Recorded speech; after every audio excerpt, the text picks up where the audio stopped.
इस दादाजी के पास एक सफेद कबूतरी होती है जो हर मिनट हर सेकंड सोने के अंडे देती है। एक दिन दादाजी सोने के अंडों को बेचने बाजार जाते हैं और सभी अंडे बिक जाते हैं। फिर दादाजी बाजार में दादी से एक सोने की कबूतरी खरीद लाते हैं।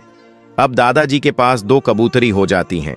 एक दिन दादी वाली सोने की कबूतरी दादाजी की कबूतरी पर अटैक कर देती है, जिससे दादाजी की कबूतरी मर जाती है। यह देखकर दादाजी का दिल टूट जाता है और वह उस बाजार वाली दादी की कबूतरी को डंडे से मारकर भगा देते हैं। फिर दादाजी रोने लगते हैं क्योंकि दादी के लिए तो सबने लाइक किया, लेकिन इस दादाजी के लिए किसी ने लाइक नहीं किया।